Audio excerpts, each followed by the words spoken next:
Do do do do do do do do do do do. Wait, whoa. Where am I? Where am I? Good morning. Where am I? Where's my camera? What the hell's the camera doing? I'm frozen. Oh, there. No, I'm frozen. Why am I frozen? Why am I so frozen? Oh my God. Where's my camera? Where's my camera? I don't know why I'm so frozen. Hold on, I'll be right back. Gotta fix my camera. Nothing is ever as you want it to be. Where's my camera? Why doesn't it like me? Look at my face. Ugh. Gross. Gross. Is that just my real? No, that's my webcam. Come on. Come on. Come on. Okay, I'm blown out, but whatever. Whatever. Why isn't it? Oh, okay. Hi, everybody. Wow, what a weird morning. Why am I so blown out? Oh well, I can't do anything about it. Good morning, everyone. Here come the rest of the loungers. Hi, Lee. Hi, Neil. Hi, Easily. Hi, Jane. Hi, Mr. Spock. Hi, Scott. Hi, everybody. How are you doing? Maybe it's cold. Yeah, maybe it's cold. My camera's frozen. Maybe it's still asleep. maybe, just maybe, it's still asleep. I just don't know why I'm so blown out. But anyway, that's fine. Probably eliminates all the fine lines and wrinkles. Good morning. Good morning, my dear friends. Hi, Easily Distracted. How are you? It's good to see you. It's good to see everyone. I am having a lot of trouble sleeping these days. I just can't get comfortable. I look like a lumberjack and I'm okay. Yeah, I do have my lumberjack shirt on today. Oh, so comfy. Oh my God, I love this shirt. It's so soft. Hey everyone, unfortunately, Jane, I'm not sleeping these nights. Like I cannot get to sleep and I stay up most of the night. Hi Charmaid, how are you? I know you have another name, but I just can't. I can't connect names all the time. But I remember everybody. My body wasn't to be awake between 3 and 5. God, I wish mine wasn't. Mine was super wake up. Yeah, I know, you're right. It's time to smoke. Why am I so Oh well. Anyway, good morning. Good morning. Happy Tuesday. Happy Tuesday. My body wants to be awake. Ah, yes, that's where I'm at. That's where I'm at. I think it's my baseball game went 18 innings. Oh my God, who won? Who won the baseball game last night? Taco Tuesday. Who won the baseball game last night? This whole thing is like too light. I mean, it must have not been. Oh, the Dodgers won? Because I didn't hear anybody get like upset. I didn't hear anybody get upset about that. I'm just curious if I can change how fucking white this is. Exposure. Can I go down in my exposure? Okay, this is going to be an experiment. Get ready for a fun experiment. 18 innings. Are you ready for a fun experiment? That's really too fun. Hold on. Nope. Yeah. That's better. That's a little better. That's a little better. Okay, we'll see if that works. Anyway, trying to play with things that don't work. Ooh, scary. Ooh, scary. Badger, badger, badger! Do LA have a better shot because of have a better shot because of Othani and the star pitcher? Oh, I'm not paying attention to the Dodgers. I don't like the Dodgers. I'm a Giants fan. I'm not a Dodgers fan. That's what I think. Oh, you know what I could do? I can make it zoom a little more too. I feel very far away from the camera. Let's play with the camera and be dangerous. Let's be dangerous. This is going to be dangerous. Right?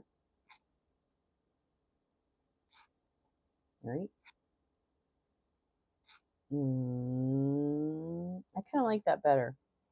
You guys okay with that? Now I'm just fucking around. I kind of like that better. Maybe I'm just being logical. Oh. Mr. Spock, bite your tongue. Why? What'd you say? Does LA have a better shot because of Othani? Let's see. What does Mr. Spock say? The Blue Jays are tanking. Oh, wow. We have a spicy attitude here. I have to look at our description because I think I had something on tap for this morning. Hold on. I'm very tired, so forgive me. I'm not really doing too well. Whoopsie. Ooh, I get to hear what I sound like though. Hold on just a minute. Sounds a little bit like I'm in a pit. It sounds a little bit like I'm in a pit. Wait. It sounds a little bit like I'm in a pit. Okay, that doesn't sound good either. Does that sound good? That sounds better. Okay. Anyway, I wanted to. You sound like a Maple Leafs fan. They lose one game. Oh my God, we're doomed. 18 innings. No wonder. No wonder nobody. Nobody shot off any fireworks. They're still at the game. But I'm bumped.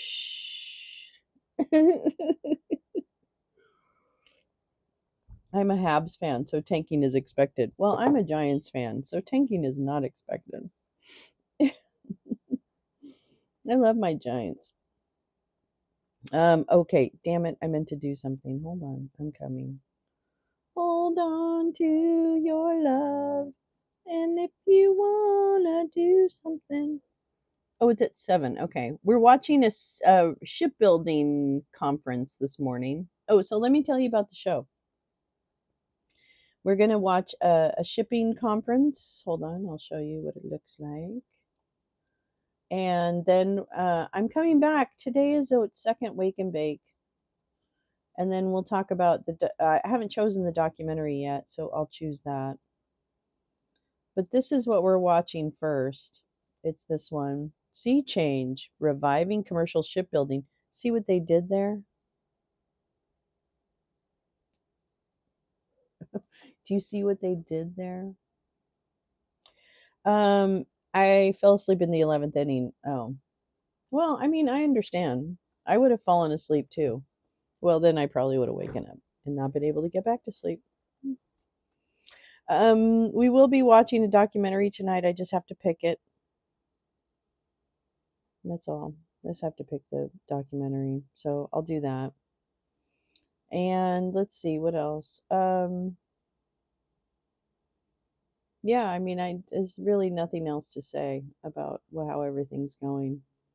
I have a couple things in my life that are not going too well, but that's okay. I think it'll be okay. I might have to take a week off just to kind of get things settled here at the house. So this week's kind of busy for us, but I'll see what happens next week. I might take 1 week off. I'm a bandwagon fan all the way. The Canadians don't tank. Oh, Neil getting spicy. What they do, it's early brain not running at full steam. I'm, I get it. I totally understand. I also had something in a tire that can't be repaired. New tire and a battery. Okay, Lee, you're kind of having like the time I'm having. So I totally feel you, sister. And I'm giving you a big hug right now. I'm telling you right now. It's what they do. It's early brain not running at full steam. Let's see. Yeah, I mean, teams will let you down all the time. Lee, that fucking sucks. I'm so sorry. That fucking sucks. I don't know. I'm good because I need it. I'll take a Lee hug any day. But we deserve it. We deserve some hugs. It's having a bad life. But that's what happens, right? Buying one tire is always a hassle. And frankly, they always try and talk you into at least two. And then you're like, why? Why? Why? I have so much stuff I need to get done and taken care of. I can't even believe it. I can't even believe it. It got me out of a teeth cleaning this morning. Oh, well, okay. I don't know. I'd almost rather have the teeth cleaning.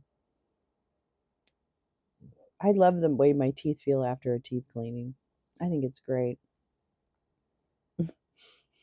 Okay, so we're gonna watch this at then, and then wait, hold on, because I have a whole fucking thing.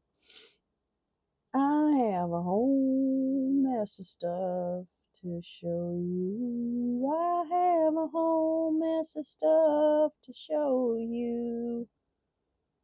I have a whole mess of stuff to show you. Oh my goodness, my nose is running. It's a little bit of fall runny nose.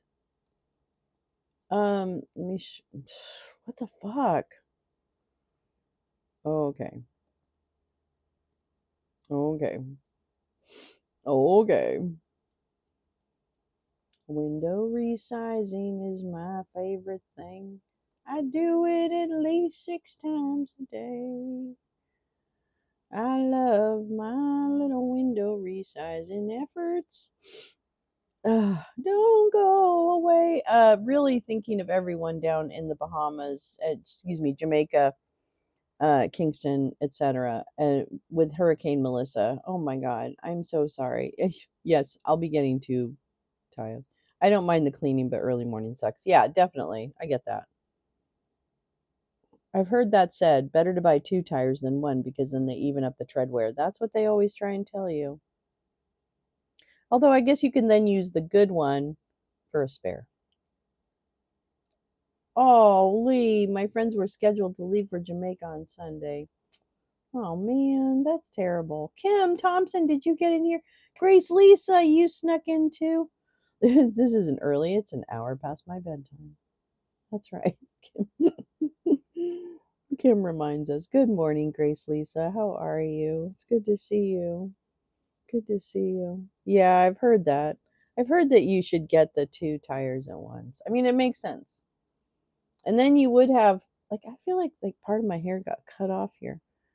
Like I do have hair over here. You do have then the wear issue on the two tires. I don't follow sports unless it's all the marbles. And following the World Series involves seeing who won the game the next morning. And then I say, fascinating. And I go on with my day. I think that's great, Mr. Spock. I like that. I like that. I would like to live like that. That would be nice. Okay, and then wait, I have other stuff. Hold on. Let me show you what I have, 'cause I have something to read to you. I have something to read to you. I have something to read. I have something to read to you. Let me see. I've got so many things. What am I going to choose? What am I going to choose? What am I going to choose? What am I going to choose? What am I going to choose? I kind of wanted to read this. I'm not sure if I can actually see it, but I'm going to try. I snuck in while brushing teeth. Nice. Nice, Kim. Nice. Nice. My microwave died. Popcorn really does taste better when popped on the stove. I totally agree with that, by the way. I love my stove popped. It's so much better for you than the chemicals they put in microwave. Let me show oops. Let me show you this little letter. This is the letter from the guy who just resigned, but I want to make sure I can read it. I'm going to need my glasses. Damn it. Oh, look at that. Oh, I don't need my glasses. All right, so this is United States Special Operations Command. I can't believe I can't speak. October 2nd. This is the guy who retired or resigned. I only care about the Dodgers and the Montreal Canadiens.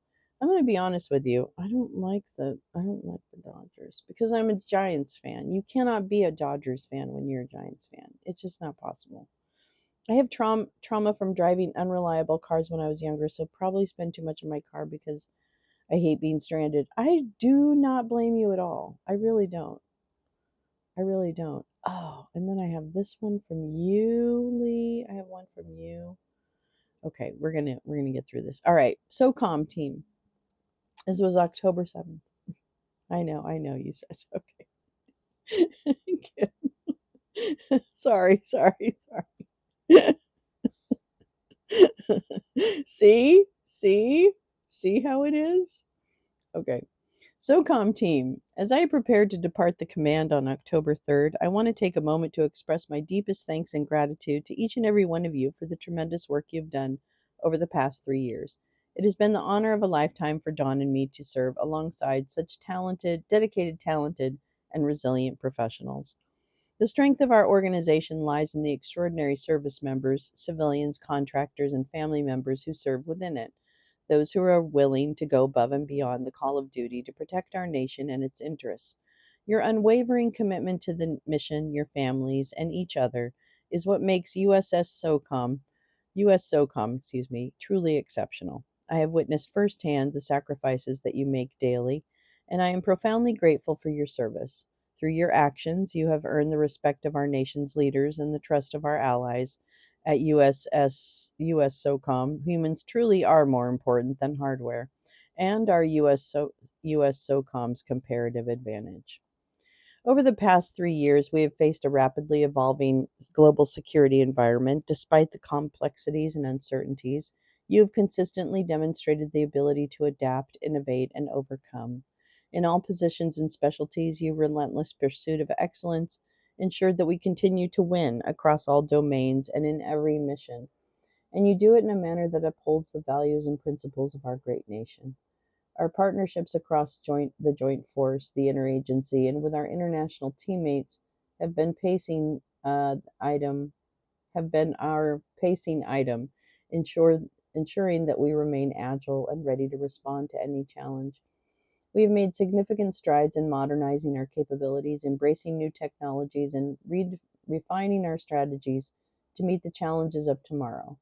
This transformation is not just about change for the sake of change, it's about ensuring that US SOCOM remains at the forefront of our nation's defense.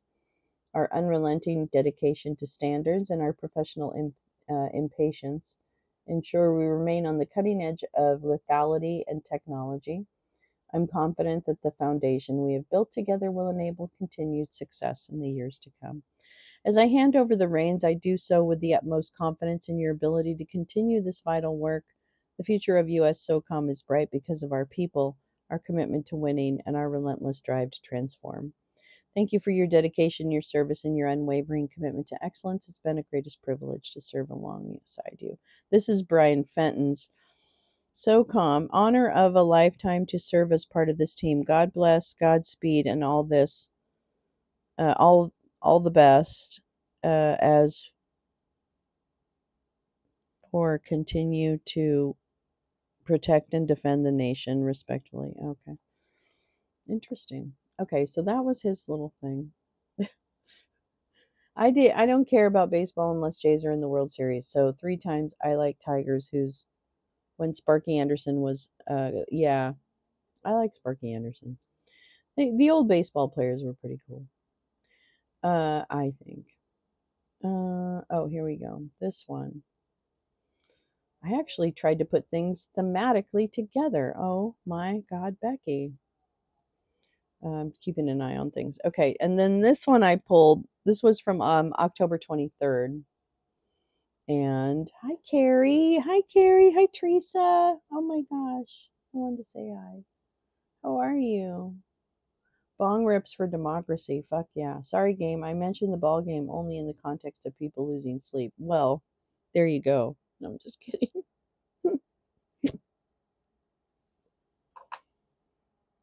That's what we do. We talk about things here. Okay. All right. Admiral's Mystery Retirement. This is from The Intercept. I think this was. Did somebody give me this? Someone might have given me this. I don't know. Anyway, Admiral's Mystery Retirement amid secret war leaves key command in turmoil. Let me move this all the way over here because I can't see. I want to see it. I want to see it, and I want to believe it. Believe it. Believe it. Yeah. Okay. What's with all the retirements? Oh.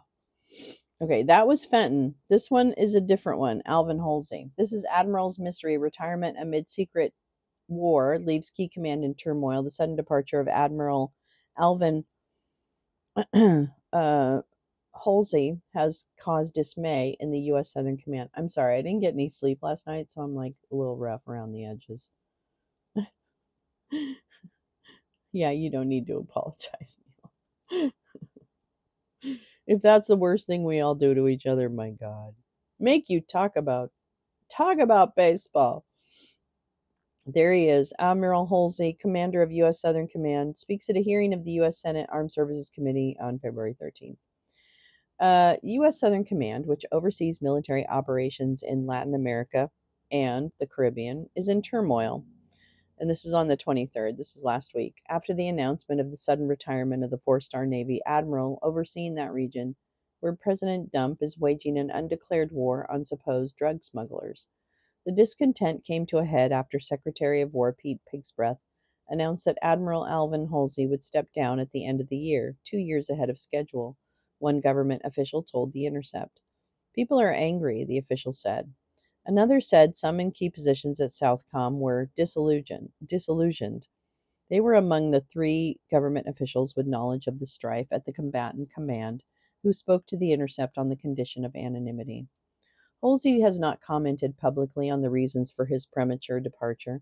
This has led to speculation by officials at the Pentagon and on Capitol Hill that he may have questioned the legality or ethics of Dump's attacks in the waters near Venezuela, have been upset about being forced into a subservient role in Trump's war as Special Operations Command, usurped his authority, or was pushed out as part of Pigsbreath's much publicized anti diversity campaign, which literally is saying that he's pushing him out because he's black.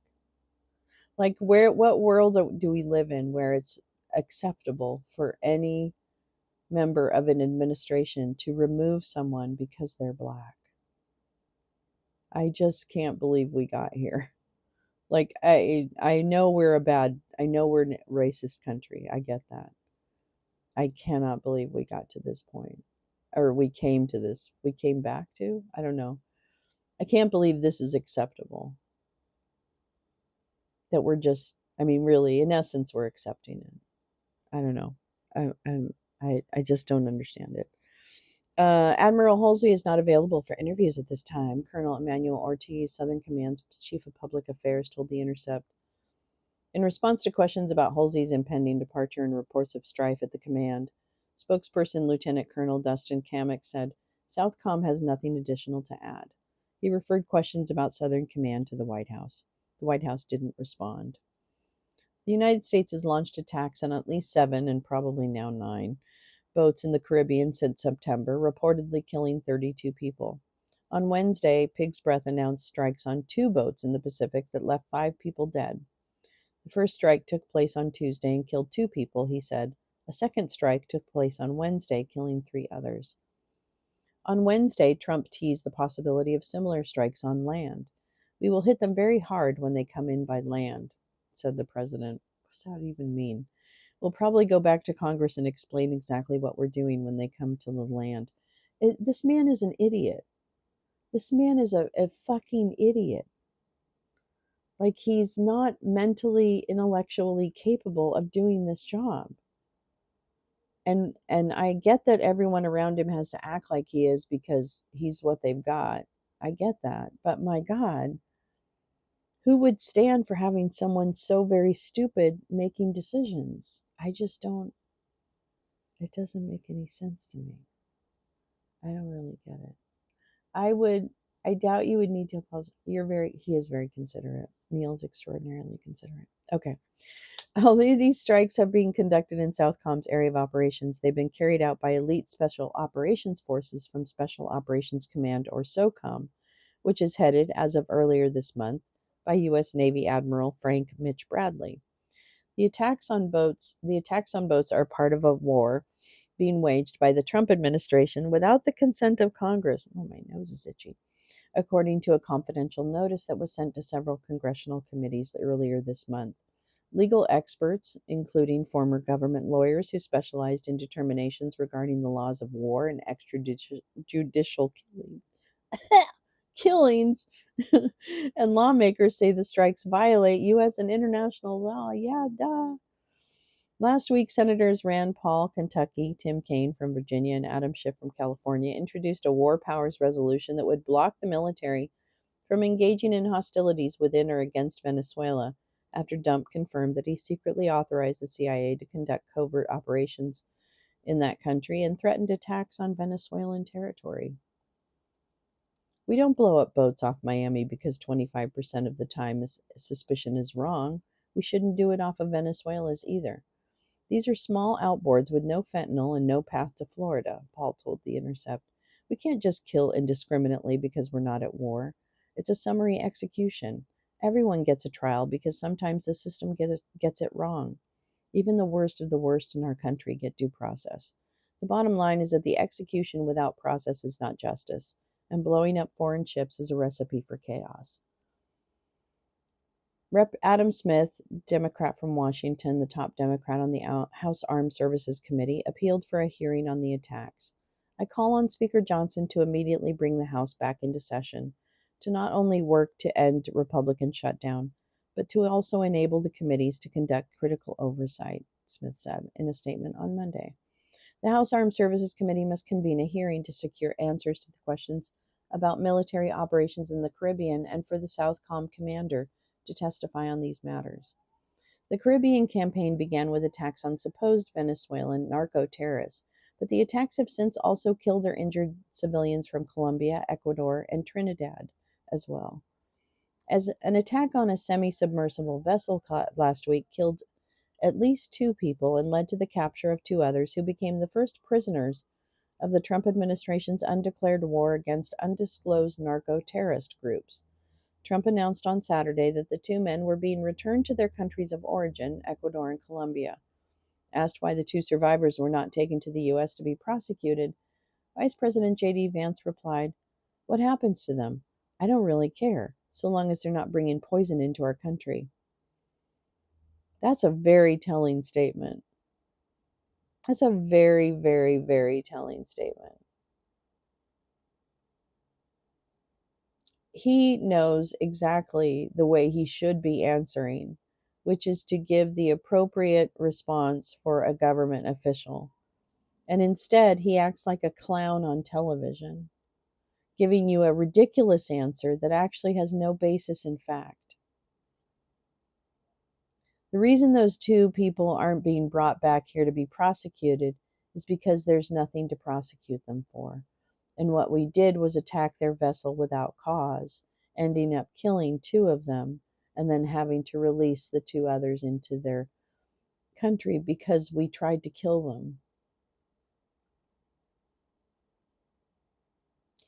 Rep. Jason Crow from Colorado, a member of the House Armed Services and Intelligence Committees, questioned the decision at a security conference on Wednesday. If these are narco-terrorists, as Secretary Pigsbreath reports, then why did we just repatriate 2 of them back to their country of origin if they're such bad guys, he asked. It's a good one. Both Smith and Senator Jack Reed from Rhode Island, the ranking member of the Senate Armed Services Committee, have drawn attention to the unorthodox nature of Halsey's impending departure, less than 1 year into what is typically a 3 year job. Never before in my over 20 years on the committee can I recall seeing a combatant commander leave their post this early and amid such turmoil, Smith said on Monday. Reed said Halsey's unexpected resignation is troubling. At a moment when U.S. forces are building up across the Caribbean and tensions with Venezuela are at a boiling point, the departure of our top military commander in the region sends an alarming signal of instability within the chain of command, Reed said in a statement. Admiral Halsey's resignation only deepens my concern that this administration is ignoring the hard-earned lessons of previous U.S. military campaigns and the advice of our most experienced warfighters. Numerous outlets have reported that Halsey and Pig's Breath were reportedly at odds. Some have suggested that Halsey objected to the attacks for being extrajudicial killings. The War Department has pushed back hard on these allegations. This is a total lie. Never happened. There was no hesitations or concerns about the mission. Spokesperson Sean Parnell wrote on X. Just more fake news. All of the government officials who spoke to The Intercept about Southcom said that they were unsure if Halsey had any legal, moral, or ethical objections to the attacks, but that the nature of the war, which is being conducted by elite special operations forces, made Halsey's position untenable. They said that the admiral had been effectively sidelined, with Special Operations Command conducting its war in his area of operations. They also said Halsey was read in late on operations, providing inadequate information, and forced to coordinate with SOCOM on little notice. This seems like a terrible thing. If our own military can't work together in the ways that they normally can, like this is terrible. this is this is so terrible. Like I don't understand what why no one is doing anything. I don't understand. I feel like this is what it felt like for my parents when like Vietnam War came along. I feel like this is what they experienced. The official who said some key personnel at Southcom were disillusioned spoke in general terms about pressures from the outside the command and a lack of confidence in the leadership at the Pentagon. People are trying to keep their heads down, the official said, while noting that many wish Halsey had been explicit about his reasons for retiring earlier. Me too. I wish he would be easier or more forthcoming too. But that's where they did this until the Trump team. When did I hear that? Oh, wait a minute. I don't know if I've heard that. Wes Bryant, who served until earlier this year as senior analyst and advisor on precision warfare targeting and civilian harm mitigation at the Pentagon Civilian Protection Center of Excellence, said that the chatter about internal dissent at Southcom raised questions about the reasons behind Halsey's premature departure. I can only guess and frankly hope that his resignation was in protest, said Bryant, who had also hoped that Halsey might have initiated an investigation by Southcom's Inspector General into the attacks that Bryant called a blatant violation of not only international law, but the Constitution. He continued, Time will reveal that, but I find his silence even more telling. Some Southcom officials are reportedly unnerved by the strikes and uncertain of their legality, according to the same government officials. Bryant said that civilian harm mitigation teams, which provided guidance on protecting noncombatants, were mostly dissolved across all combatant commands, including Southcom, during the first half of the year. They gave the duty as a secondary duty, at best, to a couple of staff members to basically just to be able to say that they have a civ harm mitigation team, he told The Intercept. I'm going to read that again. Bryant said that the civilian harm mitigation teams, which provided guidance on protecting noncombatants, were mostly dissolved across all combatant commands, including Southcom, during the first half of the year. They gave the duty as a secondary duty, at best, to a couple of staff members to basically just be able to say that they have a civ harm mitigation team. They're just cheating. They're cheating. They're cheating so that all of this will be hidden. Like I don't even understand if people grasp the amount of criming that's happening and cover up. I don't think people realize the amount of cover up that's happening.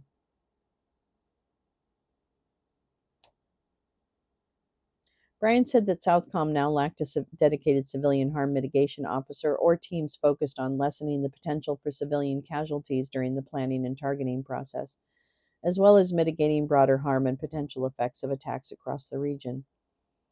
They would have also been looking into at the implications of the local and regional shipping, fishing, and other industries, he said.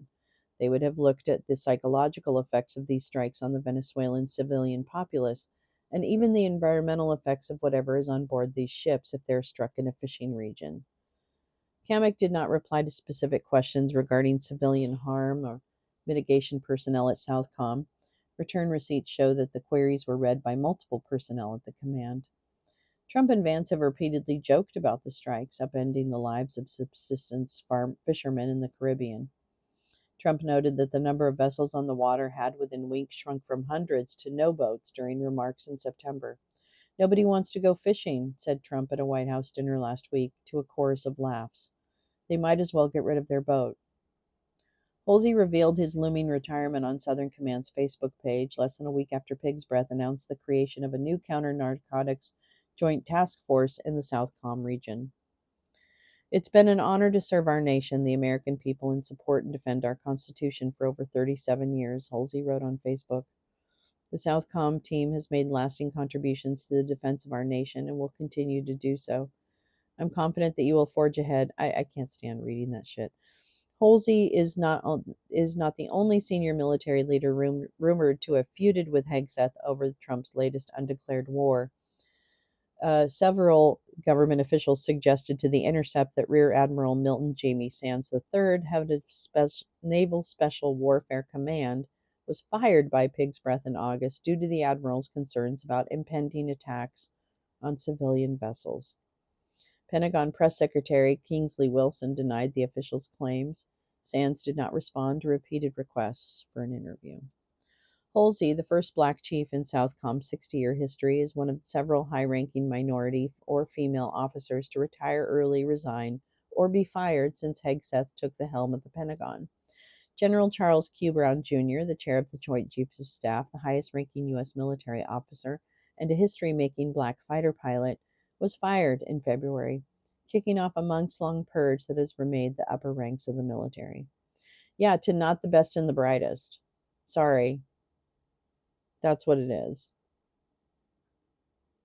The Trump administration also fired Vice Admiral Shoshana Chatfield, who held a senior position in NATO and was only one of a handful of female Navy three-star officers and the first woman to lead the Naval War College. Admiral Linda Fagan, the first woman to command the Coast Guard, and Admiral Lisa Franchetti, the first woman to command the Navy. Halsey, who oversaw a massive military buildup in the Caribbean that has flooded the region with about 10,000 troops, 8 surface warships, and a submarine, authored a report about improving diversity and inclusion in the Navy following the 2020 killing of George Floyd. Published the next year, it asserted that diversity broadens the Navy's ability to solve complex challenges facing our nation. And Halsey specifically stated that when it comes to inclusion and diversity, we can be committed or involved. We choose commitment. Pig's Breath, in an unhinged rant to hundreds of generals and admirals late last month, railed against Identity Month's DEI office's Dudes in Dresses, using the acronym for diversity, equity, and inclusion. For too long, we've promoted too many uniform leaders for the wrong reasons, based on their race, based on gender quotas. He fumed, threatening to fire the officers who balked at his warrior ethos worldview. If the words I'm speaking today are making your heart sink, then you should do the honorable thing and resign, Pig's Breath said. Wilson, the Pentagon press secretary, did not respond to a question about whether Halsey was forced out of his job due to his authorship of the 2021 report. Yikes. That's bad. Excuse me. Let me find the thing that's on the shipbuilding. Shipbuilding.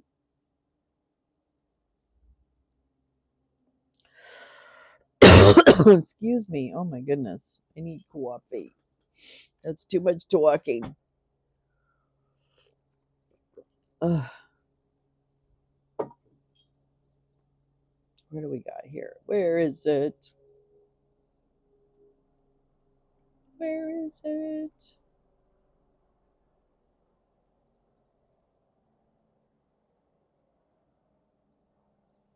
Okay.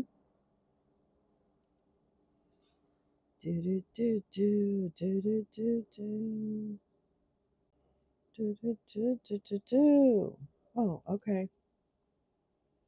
Sorry. Sorry. Oh, I see. Why isn't it? Okay, wait. U.S. Senate Committee on Commerce. Senate. Whoops. Shipbuilding? I don't know. Oh my goodness. Excuse me. Where's this? Oh, wait.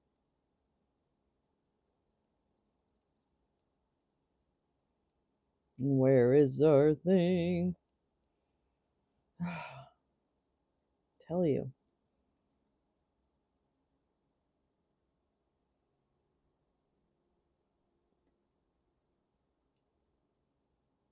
Ah! Sorry.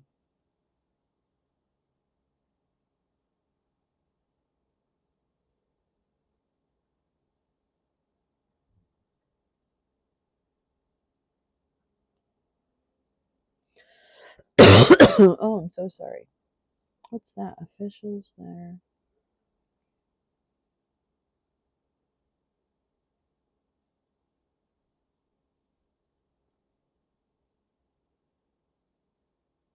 Where's the hearing? Where's your hearing? Okay, well, I do want to listen to this. This is in 10 minutes. I want to listen to whoever the officials are that are going to be talking. Oops, that's the wrong one. Whoever. Hello? Hello? Whoever the officials are that are going to be talking about this is who I want to watch. Oh my god. I have a tired throat. 7 of 9 started laying eggs again. She was bloody. Broody. Broody. What does broody refer to? Wait a minute. What does broody refer to? Marines Navy has the ability to just blow up the engine. That's what they did until this Trump. I don't know. They have the ability to board boats and take people into custody. I mean, they have the ability to do those things. Are they even in the right waters? Like, are they even in waters that have anything to do with us? Like, I don't think they do. I don't think they do.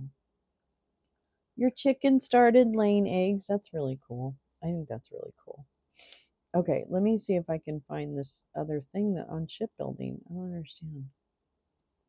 The YouTube, you have a lot of things you need to do better. Can I just tell you that? At 10 a.m. Okay. Sea change, reviving commercialized shipbuilding. Well, let me see if I can find that.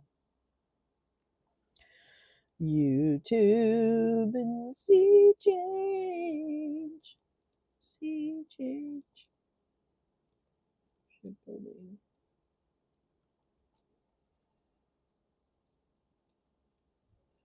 No, no, yes.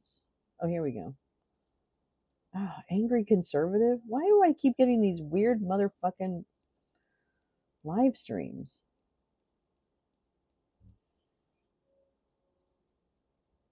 Oh, here we go. This is it. Son of a bitch.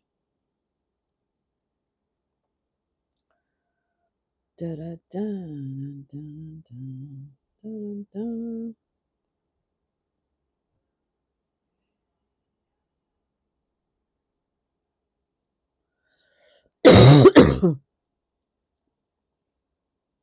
Hold on. In 2020 to more than 100 employees today. And as our shipbuilding and maritime economy is at a crossroads, I encourage my colleagues to listen to Ms. Snow as she speaks about the model they've developed to try to bring more talent to the shipyard.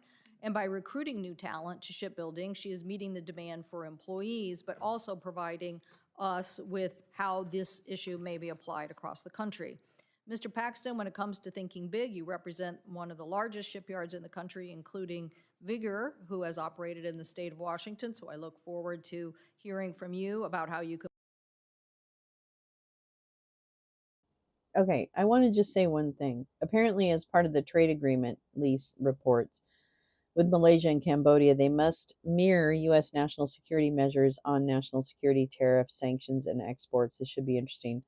I'm going to tell you right now, Lee and everyone,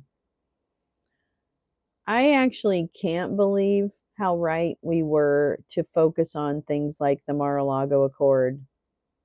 So our instincts are amazing, number one. Number two, it is so clear in every deal that this is about getting as much as we can out of countries.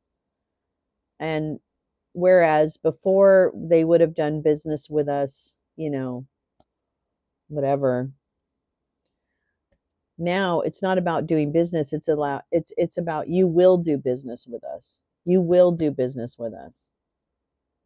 It's complete extortion. It is strong arm leverage via trade. Absolutely. I don't even understand. I mean, maybe that's a great, it is a mob tactic. Like, maybe that's like really smart. And I'm just like really dumb because I didn't think of it.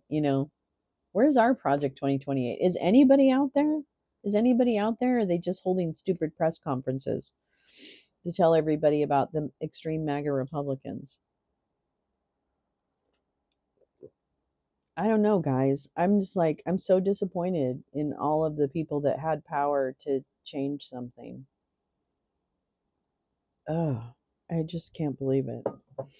Anyway, this is about shipbuilding, and we're going to stay with this for a minute and then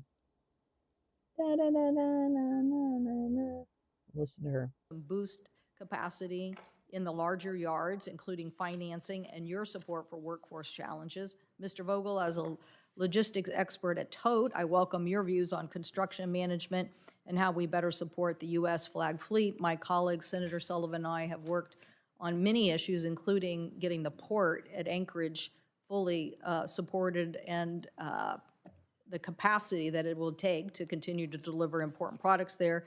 And Dr. Mercolagliano? No, I'm not doing very well there. I understand you have proposed a mariner reserve similar to military reserves, and that is an idea I hope our committee will consider and think about. So thank you all for being here. I look forward to working with my two colleagues here. I think the president, I think the MURAD nominee, and I think the Secretary of Transportation have all said they want to make this maritime revivance a national priority. I do too. So look forward to hearing the comments at today's hearing. Thank you. Thank you, Senator Cantwell. And now I also want to welcome our witnesses. Mr. Paxton, who's the president of the Shipbuilders Council of America. As the president, he represents more than 175 companies that own and operate shipyards across the United States and maritime industrial suppliers. Mr. Vogel, Jeff Vogel, is the president of Legal Affairs and Operations at TOTE Services, which delivers ship management, technical solutions, and vessel construction management for customers across the U.S. maritime industry. Dr. Salvatore Mercolagio, a professor at Campbell University, is the chair of the Department of History, Criminal Justice, Political Science at the university. He's also a former deck officer in the U.S. Merchant Marine, and Ms. Snow has already been introduced by Senator Cantwell, is the Talent Acquisition Engagement Manager at the Snow and Company, Inc., which is a family-owned and operating shipbuilding company in Seattle. So with that, I'd like each of our witnesses, they have 5 minutes to give their opening statement. A longer statement can be submitted for the record. So Mr. Paxton, we will begin with you. Thank you. On behalf of the Shipbuilders Council of America, I'd like to thank Chairman Sullivan, Ranking Member Blunt Rochester, Senator Cantwell, Senator Baldwin, Senator Young and Senator Kelly, thank you for your leadership on the Ships for America Act. Much appreciated.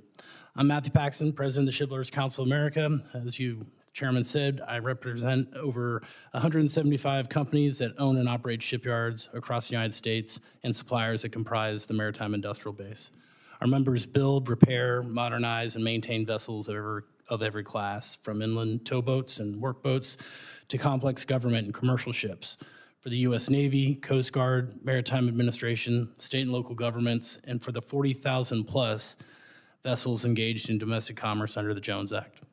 My testimony today will focus on 4 central points. First, the Jones Act is foundational to our maritime, industrial, and national security, providing a stable market that sustains U.S. shipbuilding capacity at no cost to the federal government. Second, domestic shipbuilding is not a preference. It is a national security necessity that preserves the workforce, facilities, and supply chains we rely on in times of crisis and conflict.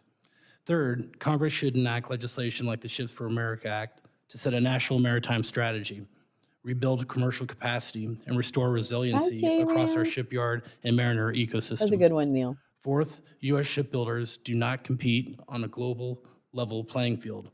The disparity between the U.S. and international markets is driven by pervasive foreign industrial targeting and non-market practices, as repeatedly documented by the Office of the U.S. Trade Representative, USTR. Additionally, I'll note there's a persistent distortion in international statistics.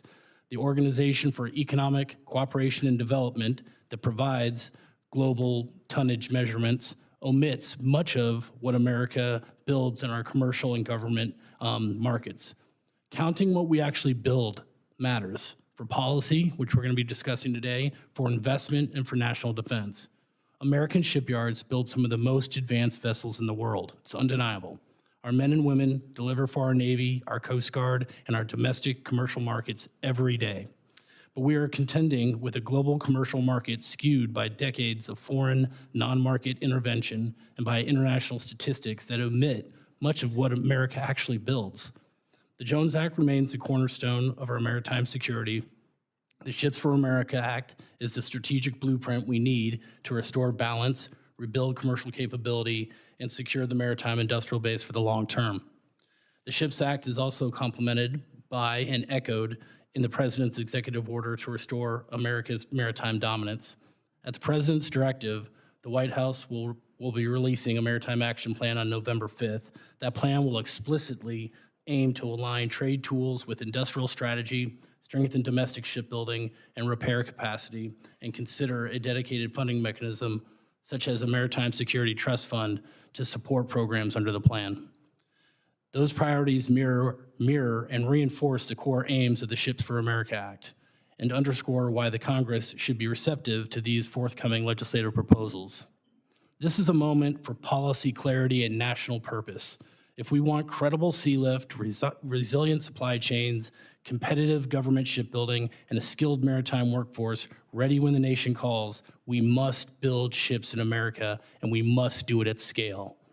SCA and its members stand ready to work with this subcommittee and the Congress to enact the Ships for America Act, reinforce the Jones Act, and ensure that America's shipyards have the stable demand and strategic direction to deliver the sea change this hearing contemplates, one that revives commercial shipbuilding and strengthens our national security for decades to come. Thank you for the opportunity to testify. I look forward to your questions. Great, thank you, Mr. Paxton. Mr. Vogel. Good morning, Chairman Sullivan, Ranking Member Blunt Rochester, Senator Kelly. It sounds like isolationism, okay? It sounds like how inefficient is it for every country to do everything for themselves. And I understand our aim is to create that technate kind of setting where we basically control as much land mass as possible and more importantly, the resources therein. So I'm going to tell you right now, this is all about resources and it's all about isolationism in terms of we're going to build our own ships because it's so, to me, it just feels so inefficient to have every country just basically have to do everything for themselves. It just doesn't even recognize that you could have strengths and partnerships and other things to leverage and create more for everybody. It's just so, wow, man. Even I learned that sharing, is where you end up with more. When you share, you end up with more. Like, what the fuck? Sorry, I'm very tired, but at the same time, this is so stupid. Cantwell, Senator Baldwin, Senator Young, thank you for the opportunity to testify on the urgent need to revise America's commercial shipbuilding industry. The United States has always been a maritime nation, and the shipbuilding industry is the backbone of our national and economic security. It provides high-paying jobs and delivers on commercial and government demand for vessels.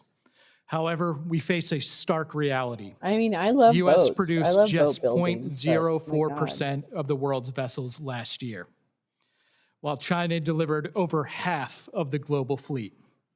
This is not because Americans lack ingenuity or shipbuilding skill. Teresa, I This listened to some disparity of is that. the It was direct terrible. result of foreign government market manipulations and decades of insufficient support at home to address the threat of foreign maritime dominance. Congressional support through marquee legislation such as the Jones Act and Merchant Marine Act of 1936 has kept our industry alive, supporting over 105,000 jobs and contributing nearly $12 billion to our annual GDP.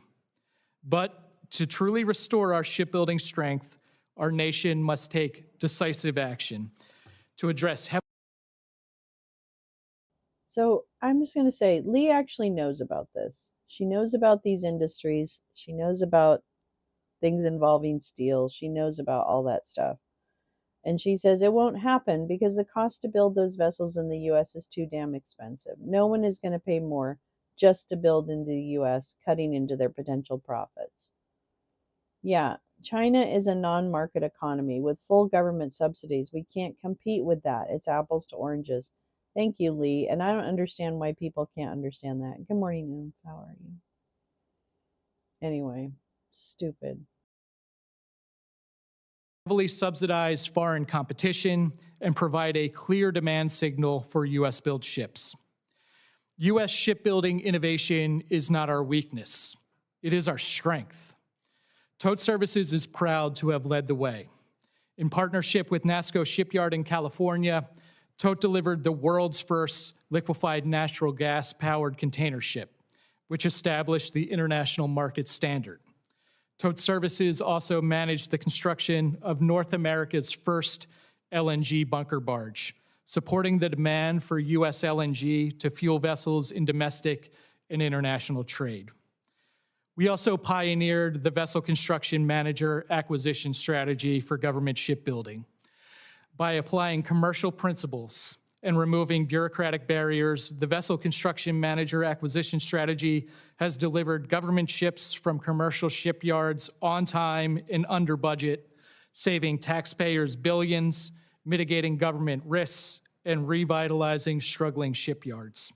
In doing so, we have produced the next generation of mariner training vessels, the National Security Multi-Mission Vessels, which has resulted in a stark increase in enrollment at our state maritime academies.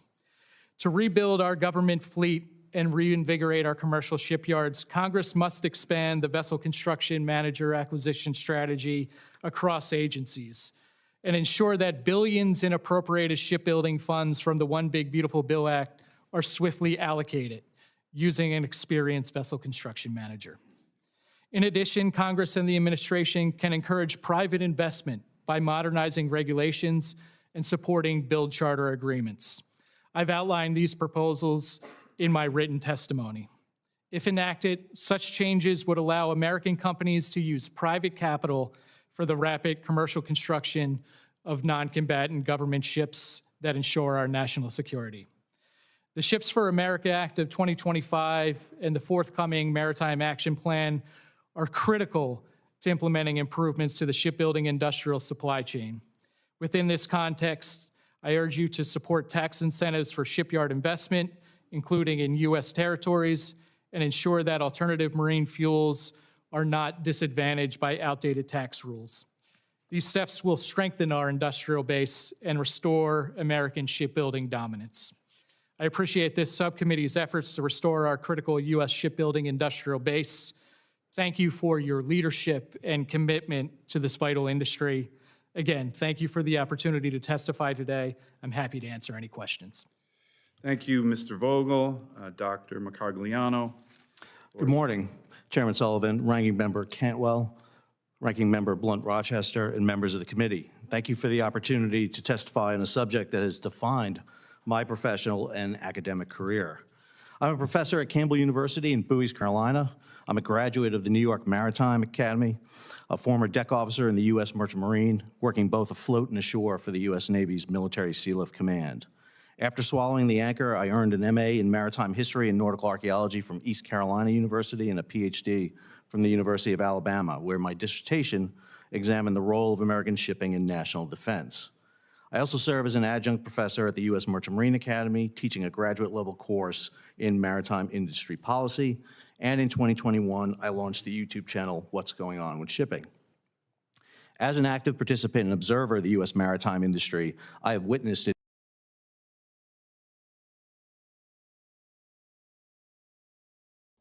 Oh my God, that's our guy. That's where he's from. What's going on with shipping? Tom Bolin, you should be here. Tom introduced me to that channel.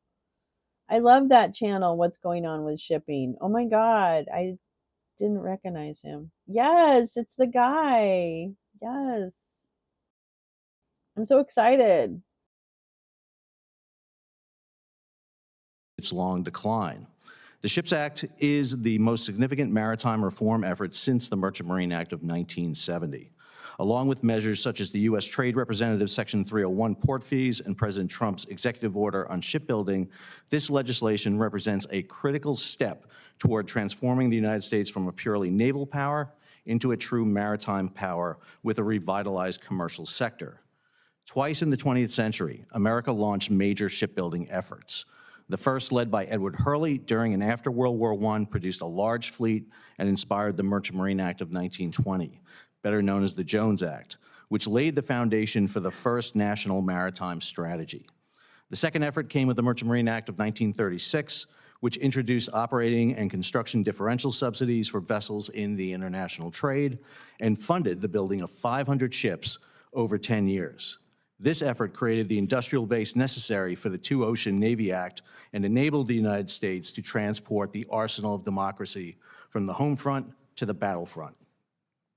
The SHIPS Act and related measures represent a long overdue Merchant Marine Act of 2025. While ambitious, especially the goal of building 250 ships in 10 years, it is essential if we hope to rebuild our maritime capacity.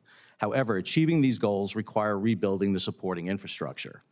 A key step is facilitating the reflagging of vessels, as seen with the container ship CMA CGM Phoenix and the LNG tanker American Progress, and promoting the benefits of American registry.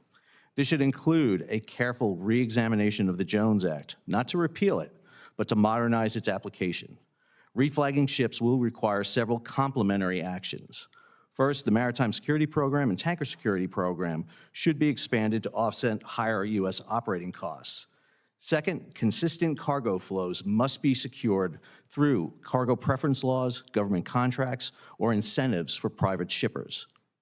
For example, offering tax rebates to companies that ship goods on U.S. flagged vessels or reducing tariffs on goods transported aboard American ships would help level the playing field. These policies would also benefit island and non-contiguous states and territories that rely heavily on Jones Act shipping. Third, the benefits of U.S. registry vice open registries, such as Panama, Liberia, and the Marshall Islands, should be more pronounced with protection afforded by the U.S. Navy against threats like the Houthis and providing of war risk insurance to mitigate the cost to operate in contested regions. While large blue water vessels take years to construct, a near-term opportunity lies in modernizing the domestic fleet of tugboats, towboats, and ferries. Much of this fleet is outdated and aging, posing both economic and security risks to the nation. Insufficient tug capacity, for instance, contributed to the Dolly incident in Baltimore, A national program to replace and modernize these vessels could provide an immediate boost to domestic shipyards and workforce development while enhancing port safety and resilience. Equally important is investment in advanced maritime technologies that could once again place the U.S. at the forefront of innovation. The Shipping Act of 1916 spurred adoption of oil-fired boilers, freeing U.S. ships from dependence on coaling stations and challenging British dominance. During World War II, prefabrication techniques revolutionized shipbuilding and made mass production possible. Today, the U.S. has an opportunity to lead again, this time through technology, perhaps such as small modular nuclear reactors for maritime propulsion. Finally, I strongly urge passage of the SHIPS Act to establish a maritime security advisor to lead this effort and a maritime trust fund for financing, expanding the investment tax credit, Title 11 loan guarantees, and shipbuilding finance incentives would redirect American capital from foreign shipbuilding toward domestic production. In addition, the proposed Centers for Maritime Innovation could support research, workforce training, and policy enhancement. Finally, reviving the U.S. maritime industry is not merely an economic or industrial challenge, it is a matter of national security and global competitiveness. The SHIPS Act provides the vision and framework needed to rebuild our shipbuilding base, reestablish a robust merchant marine, and ensure that the United States remains a maritime nation capable of sustaining its global role. Thank you for the opportunity to discuss this issue. I look forward to your questions. Thank you. Final witness, Ms. Snow. Thank you. My name is Tuli Snow. My family owns and operates one of the last independent boat building companies in Seattle, Washington. In a city that used to be the home of dozens of shipbuilders, this is quite a feat. We build work boats, pilot boats, fishing vessels, and tugboats, in addition to a contract we hold to build 53 work boats for the U.S. Navy. Last year, we built the first hybrid vessel in the U.S. Department of Energy's fleet, and we're currently building a set of first-of-their-kind electric tugs for a company in Long Beach, California.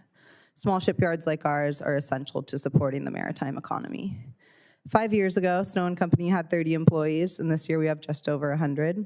This is not par for the course in terms of hiring. Shipyards across the U.S. are struggling to attract and maintain talent for a few reasons, most of which include ignoring vast labor markets. A lot of our growth has been due to a deeply innovative change that I have made in focusing on hiring from non-traditional avenues. We hire veterans, immigrants, refugees, individuals coming out of prison or starting work release, and see people from communities that have traditionally been overlooked or excluded from the maritime industry. I often say that I play for the maritime long haul, not just for our company, investing my time and energy into building a better industry, not just a better business. Historically, in nature and across the globe, we have seen a more diverse ecosystem is often a more fruitful one, more sustainable, more creative, and more effective. A great barrier to entering the maritime community is exposure. People are unaware of what is out there. Many believe you have to go to sea in order to get a maritime job because they don't know any other aspects of this industry. They don't realize you could be a project manager or a naval architect, an electrical engineer, or even a nurse. This isn't a career path that was introduced to them in kindergarten, middle school, or high school. People don't see the same opportunities and career pathways as other industries. I enter communities, neighborhoods, and towns in Washington to share the great opportunities in this industry and hopefully encourage more people to join it. There's been a huge boom in young people returning to trade school and traditional apprenticeships in the last 2 to 5 years. There's less public shame than in the recent past, where technical colleges have been viewed as less valuable than other four-year universities. People complete these technical programs or apprenticeships with an active and applicable skill set, ready to enter the workforce and bearing significantly less debt. In apprenticeship programs, young people are paid while learning these valuable and necessary skills. This is a change we greatly need, but has made a gap in skills visible. We have hundreds of maritime experts that are ready to retire and a new workforce excited to learn, but this makes our expertise an hourglass shape, heavy on entry level and heavy on expert, but less concentrated in mid-level tradespeople. Investment in our youth is absolutely vital, and this hourglass shows so is investment in working adults. Opportunities to learn new trades and skills, opportunities to be mentored and trained, opportunities that should be granted to those we traditionally ignore. There's a common misconception that you must speak English to have an impactful job in the United States, which I have repeatedly proved to be inaccurate. 2 years ago, I had a Ukrainian refugee reach out to me via email stating he could not speak English, but he could weld and he wanted to apply at our company. I invited him in for an interview and weld test, which the hiring manager was initially very sure would not work out due to his lack of English. About 30 minutes later, after his weld test was complete, the hiring manager came back to me and said, if I do one thing right this year, it's hiring this man because he is incredible. After passing his E-Verify check, we started him immediately. That individual now leads a team of Ukrainian and Russian refugee fabricators and welders. He's one of our highest paid production employees, proving to us that you don't need to speak English to work hard with exceptional results. In a time when we have immediate access to technology that can translate quickly and effectively, taking a chance on skilled non-English speakers seems like an obvious opportunity to me. Building a good team is one thing and keeping it is another. To keep our employees happy, healthy, and present, and to attract young talent, we provide 100% employer-paid health insurance with 80% for any dependents the employee has. Most businesses can't or just won't do this, but we see it as a necessity to build a strong team. We feel the cost is made up for and reflected in the high-quality products we produce. Shipping and shipbuilding are absolutely essential to the livelihood and strength of our country and economy. My request today from all of you is for an investment in the maritime industry, an investment in industrial lands to protect businesses like ours, allocation of funds to small shipyard grants, investment in youth and education to grow this sector for decades to come, investment in health and welfare of our employees, investment in adults looking to learn new skills that will inflate our diminishing workforce, and an investment in marginalized communities that will breathe new life, creativity, and innovation into this industry. Thank you. I look forward to your questions. Great. Thank you very much, Ms. Snow. Let me begin with the questioning, which is just a very obvious question, like what went wrong? Okay? What went wrong? I mean, there's so many areas where, my view, we kind of, critical minerals is the latest and greatest we're seeing. My state has incredible critical minerals, but our own federal government, no offense, a lot of times on the other side of the aisle, they just shut down the ability to produce any critical minerals, and we outsource all of it to China. So we got a big problem. China's dominating this sector like they do critical minerals, like they do. We fell asleep at the switch, and we produce less than 1% of commercial shipping. What went wrong, and how do we fix it? Very tight. I know this is a dissertation, Professor, but if you can keep this very tight, some people blame the Jones Act. What went wrong? We got a giant problem. Our main adversaries kicking our tail on this issue. What went wrong and how do we fix it? Mr. Paxson, keep it succinct. Yes, sir. We moved away from some industrial policies that we had in the 1970s. We moved away from that. We moved towards government shipbuilding, which was the right thing to do at the time. During the Cold War, 600 Fleet Navy.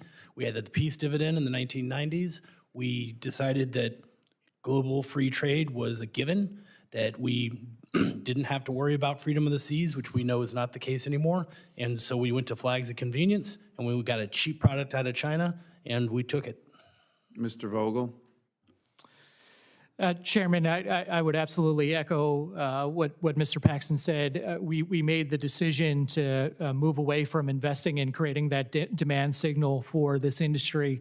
It's impossible for a U.S. shipyard to compete on a sort of one or two vessel basis versus. Is that because the Chinese subsidize everything? I mean, look, the Finns produce icebreakers very efficiently. You saw the president of Finland came up with an agreement. Is it just the subsidies of foreign nations, or is it something that we're doing wrong back here? So I think it's a two-part. I think it's both the subsidies. We're operating at a level that's similar to or above where Finland is in terms of overall output, but certainly there are challenges. The regulatory requirements that we've placed on government shipbuilding have taken commercial shipyards out of the market. So our own federal government's red tape, which crushes everything in this country, is a big part of the problem? Yes, Chairman. And for us, using something like the vessel construction manager model has helped us to remove a lot of that red tape, allow commercial shipyards to get back in. We saw the success at Philly Shipyard, taking that yard from 83 employees now to over 2,000 production employees just by removing a lot of that bureaucratic oversight and allowing the yards to Now that has major investments from a foreign shipbuilder right now, correct? That's resulted in those investments. Are you okay with that? So yeah, I would love to see that We can learn from the Japanese and Koreans, in my view. We absolutely can. And the Koreans have created an industry that faces a lot of the same challenges in terms of cost of labor.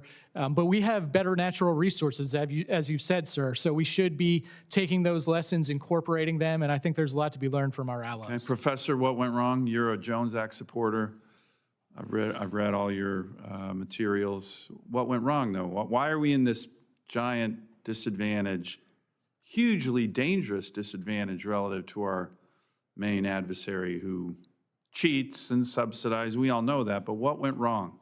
Well, in 1934, 1935, we built 2 commercial ships each of those years. Within a 10-year span, we were able to build 1,000 ships in 1943. Right. At the end of World War II, we controlled 63% of the world merchant fleet, and we made a conscious decision then to begin a process of rebuilding not just our allies' merchant fleets, but their shipyards and even our enemies, Japan and Germany at the time.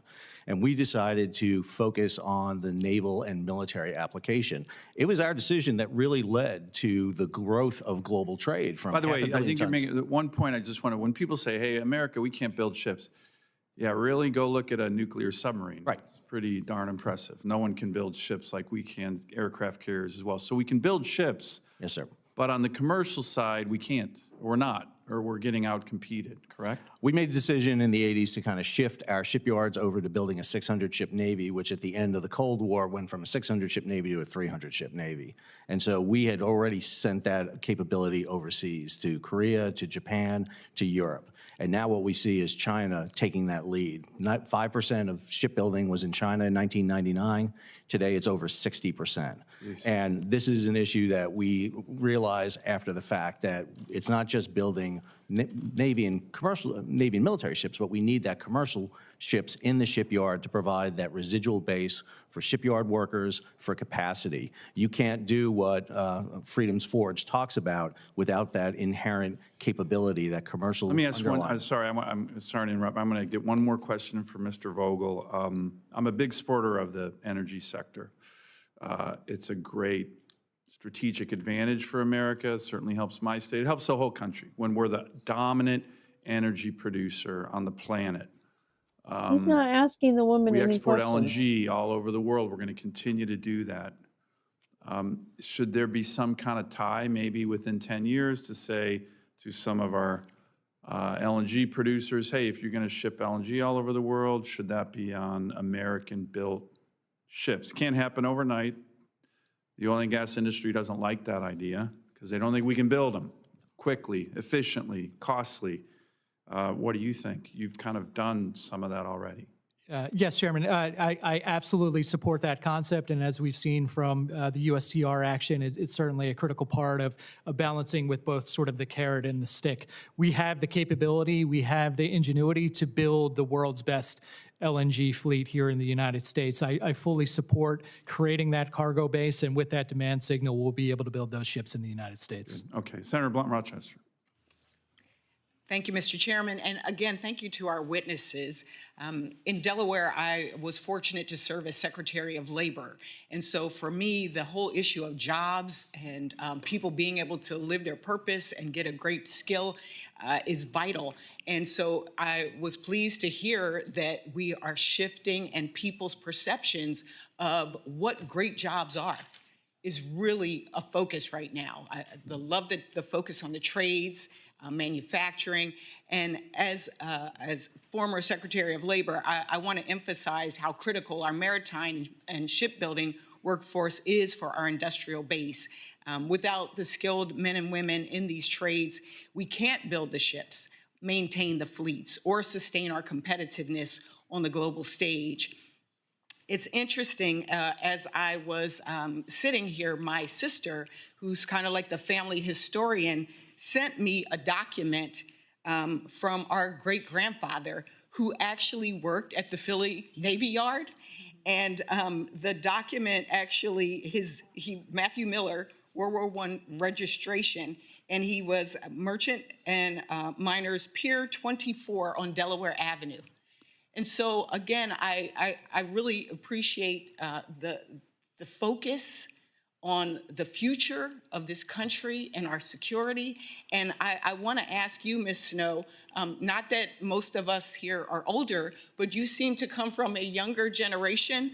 If you could talk about younger generation industry leaders who are looking at recruitment and engagement in a different way than in 1902 when my grandfather got the opportunity. Are current training and apprenticeship programs keeping pace with what the workforce needs are?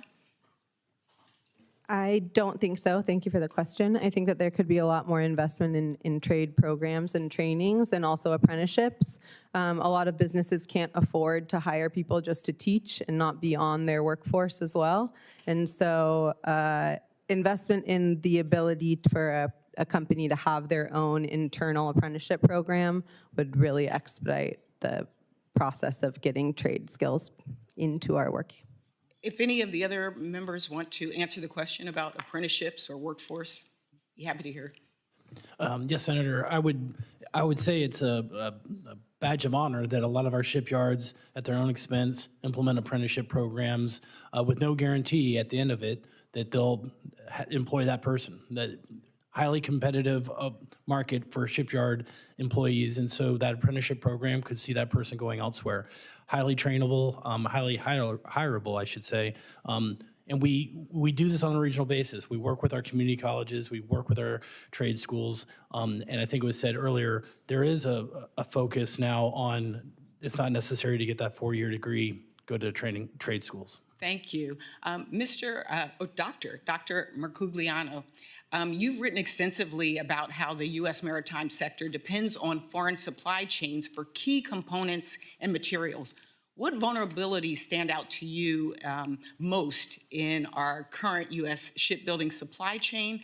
And what steps could the federal government take to build more secure domestic source base? I'm fortunate to work with Senator Cantwell and Blackburn on strengthening our supply chains, and so would love to hear from you on that. Well, I would defer to Matt be able to talk to that in a little bit more detail. I can say that my conversations with shipbuilders and looking at the supply chain is we've seen continual disruptions across the supply chain recently.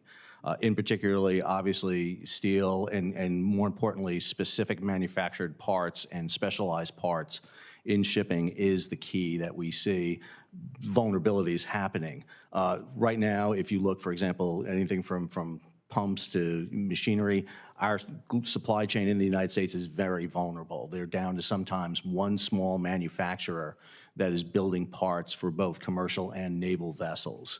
And we've seen that down to the third level, below the shipyards, below their suppliers. And so that creates a lot of vulnerability, which means if we can't produce it in-house in the United States, we've got to source it from overseas. And the disruptions we're seeing in the global supply chain and competition for those resources by other shipbuilders out there, Japan, Korea, and particularly China, makes it very vulnerable for us. And it's one of the reasons why you'll hear my associates here talk about creating those infrastructures here in the United States and not be depending on those foreign sources. I know I have 8 seconds left, but again, I thank you so much for taking the time, and I will follow up with many of you questions for the record. Thank you. I yield back. Thank you. We now have our chairman, and I'd like to let him say a few words and ask some questions. It's great to have the chairman of the committee, Senator Cruz, here. Mr. Chairman, the floor is yours. Thank you, Mr. Chairman. Appreciate it. Welcome to each of the witnesses. Appreciate this hearing on this very important topic. Dr. Mercogliano, let me start with you. The SHIPS Act aims to guarantee annual commercial ship production of 15 to 25 ships per year through subsidies dispersed by a Maritime Security Trust Fund, which would in turn be capitalized by various revenue streams, including new tonnage taxes on international shippers bringing goods into the United States and fines on importers for failing to meet certain ship preferencing requirements. The fantasies are China, just South rampant Korea, among Japan, this meanwhile, group of men. each annually deliver hundreds of ships per year. In the face of the advantage of economies of scale that they have and the resulting lower costs they produce, prospects for U.S. shipyards, which face a strained labor pool, high input costs, and serious technological challenges compared to East Asian competitors, the possibility of becoming internationally competitive is at a minimum challenging.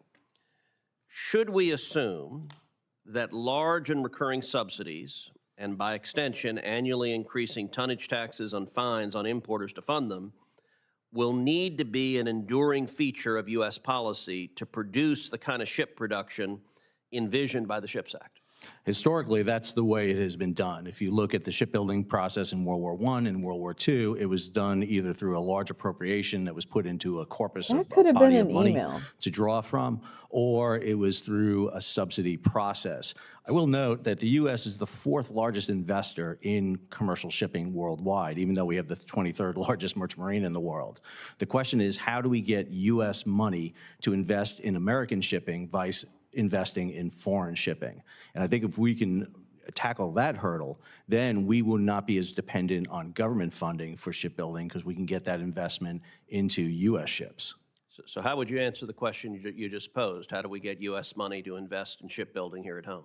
I think we need to change and look at how Korea, Japan, and many other countries give either tax deferments or opportunities for long-term leases or loans, so that you can invest. You know, investing in a ship, you're not going to see a ship for 4 to 5 years. What can we do to offset that, and especially for a shipping company, to minimize their downside, their loss capability should cargo not appear? I mean, we could do processes whereby ships could be turned back into the government if there's no business for them, put into the reserve fleet, basically provide them a minimal loss coverage so that there is more willingness to invest in that. Key thing is getting incentives from Wall Street and venture capitalists to get into this so that we're not relying wholly on the U.S. government for funding.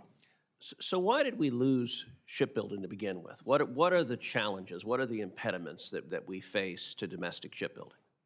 I think we didn't lose shipbuilding, we shifted our shipbuilding. We decided to focus on naval and military and allow Ted, the you were commercial to go pooping, and we overseas, explained because this we entire viewed thing. that naval capability missed was it. a much more larger capability to have, and we assumed that there was going to be a residual left over from that. However, what we saw happen, especially in the 80s into the 90s, with the end of the Cold War, it went from a 600-ship Navy to a 300-ship Navy. All of a sudden, our capacity decreased. And we really did not foresee a really coordinated effort by the Chinese to take over and control shipping in a way that we really have never seen before. Some people make the comparison to the British, but China has done a pure vertical integration of all aspects Or of did that shipping make in just a a way whole lot of unlike sense any for other them to country has do? done. I don't know. Yeah, And unlike let me open this up to the the to the same rest as of the any panel. other country. What steps do you think are most important to reinvigorate the commercial shipbuilding industry here in the United States? Mr. Paxton, we'll start with you. I'll give everyone a chance to answer that. Thank you, Mr. Chairman. I think it comes down to, sir, that sustained long-term demand signal, that we're serious about owning our own global logistics. Being dependent on 3 shipping companies around the world for our trade makes us a client state.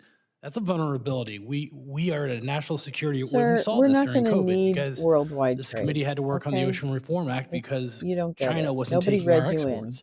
We should own our global logistics to a certain extent. And I think this concept of a strategic commercial fleet under the SHIPS Act makes sense. I would say, sir, there is a lot of capital that's sitting on the sidelines. If there was a demand signal there, I see private industry coming to the shipbuilding industry. You see it in the autonomous space with Saronic and Blue Autonomy. These things are happening, and they're happening in your state as well, sir. They are indeed. Mr. Vogel?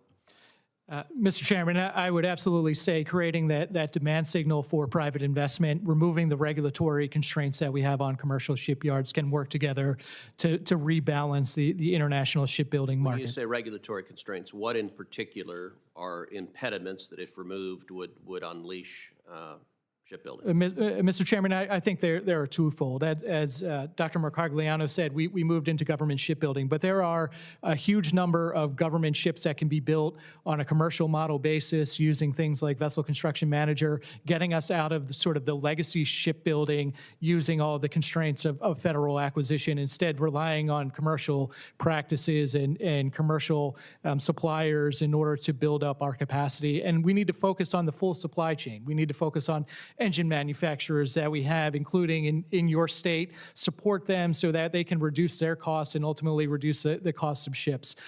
companies like Tote and our parent company Sawchuck are ready to put private capital to use as well. There are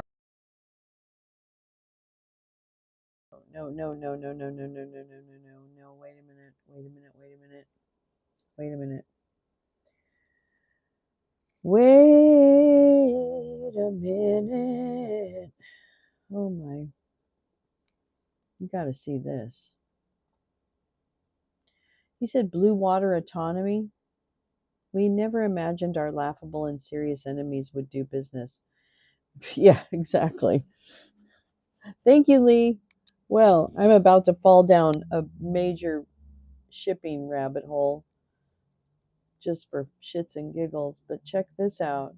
Check this out. Now, that's just okay. So, first of all, this is blue water autonomy.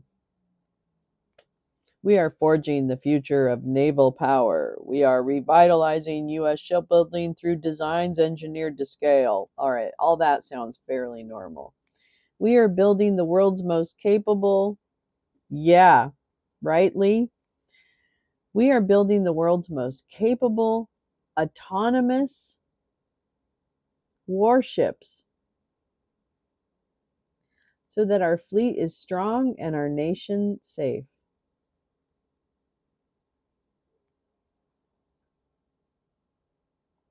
Oh, it gets worse.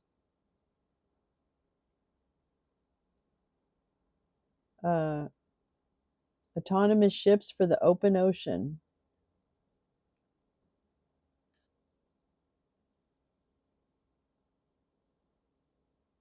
They certainly don't need any appropriations. They don't need any soldiers or seamen.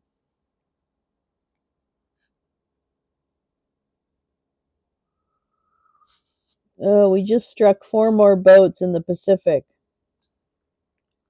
We just struck 4 more boats in the Pacific, killing 14 people.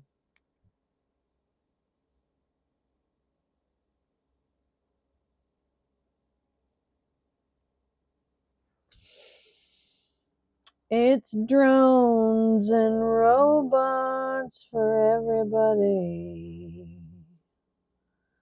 It's drones and robots for you. Wow. Wow. Wow. Wow. Well, I didn't expect that. Are we the baddies? Are we the drama? I think we're the drama. Am I the drama? I can't be the drama. Am I the drama? Maybe I'm the drama. Did anybody ask the autonomous warships where they want their manufacturing done? Oh, I'm not laughing. I'm going hysterical. There's a difference. There's a difference. Fuck me. God, that's really fucking scary. Okay. Well, Mr. Vogel, get your yayas out. You seem pretty excited. platforms out there like the roll-on, roll-off vessels that need to be recapitalized in our ready reserve force, like the cable lay ships that we need for the Navy that could be paid for with private capital if we had the right charter agreements in place and that right assurance of that long-term investment from the government to operate those vessels. Ms. Snow, briefly. Allocations of funds to small shipyard grants and to training programs and apprenticeship programs across the U.S. Thank you. Thank you, Mr. Chairman. Senator Cantwell. Thank you, Mr. Chairman. Following up on that point, Ms. Snow, how has, you listed a whole line of things that you guys have done, various ships. How does the shipyard grant boost your capacity? That's a great question. We are the recipient of a MERID small shipyard grant, and that allowed us to buy a deburring machine, a laser cutter, and a press brake, which we would have to outsource otherwise. So we now have made 15 to 20 more jobs within our business. We've also expanded the number of things that we can do and build. So we can be open for 16 to 20 hours a day instead of 8 hours a day because we have an entirely new element to our business. So boosting those myriad small shipyard grants and Yes. is a huge capacity building. How many jobs would you say that helped? For just this one specifically, we hired 15 to 20 more people, and then it has changed the track of other people's career paths where they get to learn more and new diverse things. It also would allow us, if we received another, would allow us to create our own in-house apprenticeship program where we could allocate those funds specifically just for a teacher and educator. Thank you. Mr. Paxton, do we have the capacity to build icebreakers? Oh, I do think we had that capacity, and that you don't have to take my opinion on that. An RFI went out asking the question. MARAD asked, would you bid on the icebreaker contract? And 7 shipyards came back and said they did. And in fact, 2 entities, unsolicited, put proposals in that could deliver an icebreaker within the 4-year period of this administration. So we don't have to outsource to another country. I don't think we do. Thank you for that. Everybody's mentioned the finance program. Should we make the finance Title 11 or something like it apply to fishing vessels since they're not eligible under Title 11? Mr. Vogel or Mr. Paxton? Absolutely, Senator. The fishing industry is a critical customer for our commercial shipyards. Title 11 can help to really invigorate and accelerate the investments that are made by commercial fishing companies in building new capacity. A lot of our fleet is quite aged at this point and needs to be recapitalized. Things like Title 11 providing the loan guarantee can really help to accelerate that recapitalization. So you would just put fishing in there? I would absolutely support expanding the Title 11 authorization to include fishing. Great, Senator. Great, that's good to hear. And then, back to this, price signal thing, you talked about incentives on the, various tax incentives. Does somebody have a viewpoint there of what needs to happen? Yes, Senator, I think there are 2 great aspects of the Ships for America Act, and it has a separate focus really on tax incentives. One, a 25% tax credit for investment in shipyards can accelerate much of the reinvestment that we need in commercial shipyards. And then the fuel parity tax aspects to ensure that companies that are making investments in the newest technology are not unfairly disadvantaged in competing in our domestic trades. Thank you. Well, that's been our traditional tool at federal level. So I'm glad to see that people want a demand signal. That was our goal with Chips and Science as well, to say that there's a demand signal to innovate in the United States of America because of those incentives. Here we have a larger challenge to get that infrastructure right and move forward. And Dr. Mercogliano, you mentioned that shipping is national defense. Do you think that we need to do more to integrate? I'm not sure I heard many people say anything about AI or blockchain technology, but isn't there a way for the United States to move even faster? I see, Ms. Snow, you shaking your head, to move faster on new innovation technology to help with shipping logistics? I think so. I think technology is the one advantage that the United States has consistently brought to bear that allows us to propel ourselves past competition. And if we can incorporate that, I always argue that the greatest innovation in shipping came from somebody outside the shipping industry. Malcolm McLean came up with the containerization. So AI, anything we can do to assist that, I think is key for us maximizing. The question is, how do we integrate it into the shipping aspect right now? Because again, a lot of AI and a lot of those developers don't know anything about it, and we're not doing a great job in bringing that technology into it. That's what I see in my state. I don't know, Ms. Stowe, if you have a comment. My time's running out. But I have seen the blockchain people come to the sector with ideas, but then you have to get somebody in the sector. So I do think maybe a program that helps propel that along would be something that people would take advantage of, as opposed to just kind of standing still when they hear about it, right? We need these 2 things to be married together. Thank you very much, Mr. Chairman. Senator Young.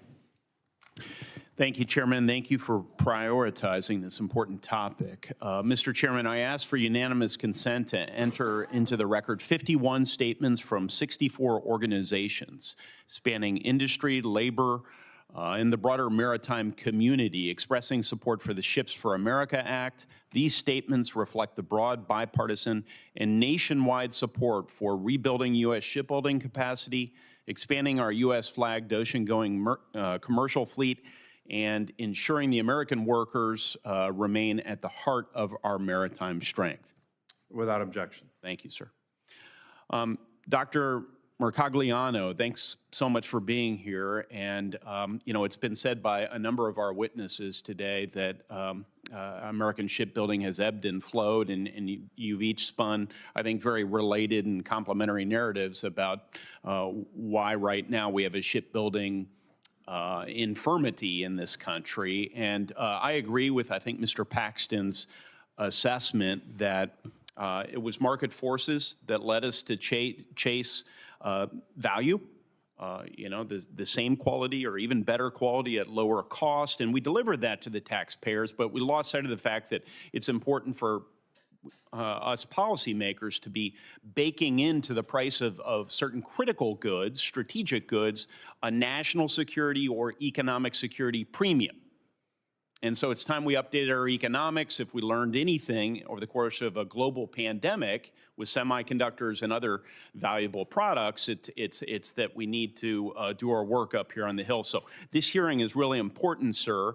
Our industrial capacity, as you have intimated, has cratered since the 70s with respect to some of these key strategic products. So we're in a bind. We're a maritime nation. Alfred Thayer Mahan, a name you're familiar with, talked not just about naval power, but more broadly about sea power. And could you unpack that a little bit, explain what that means to be a nation of sea power, and explain how the SHIPS Act and the President's Maritime Action Plan can get us back on the right course as a sea power nation? I'd be happy to, Senator Young, and I want to thank you and Senator Kelly for your leadership on the SHIPS Act. It has been absolutely essential for us. A friend of mine, Nicholas Lambert, wrote a fantastic book, Neptune Factor, which talks about Alfred Thayer Mahan in looking at this as economics, and that's what he understood. He understood sea power to be not just the application of military force, but economic force. It is trade, it is commerce. Whole reason to have a Navy is to ensure that the economics and trade is moving and flowing for a nation. We shifted our focus. We've gone kind of back and forth between being a continental and a maritime nation, and now we are obviously a maritime nation based on our imports and exports. And we have seen since 2021 with Ever Given getting stuck in the Suez, we've seen it with incidents along the coast of the United States, Dolly and Baltimore. We've seen how vulnerable our supply chain can be to disruptions, both being caused naturally and by other forces, outside forces, the Houthi, for example, in the Red Sea. So I think the importance here is that we've kind of gotten away from that lesson, but you know, since 2021, it has been brought home numerous times through the supply chain crisis. Right.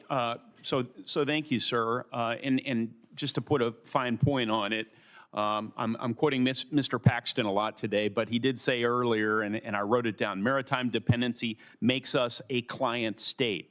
So, Doctor, what would happen if tomorrow China said we are no longer going to allow our vessels, our merchant vessels, to stop in U.S. ports? And how might the Ships for America Act offer a solution to that challenge? Well, as you know, less than 2% of our imports, exports are on U.S. ships. And a nation like China, which has Chinese Overseas Shipping Company, a major shipping firm, can cause disruptions to us. I mean, just by simply ordering their ships to slow down and come in 2 days late will cause disruptions to us.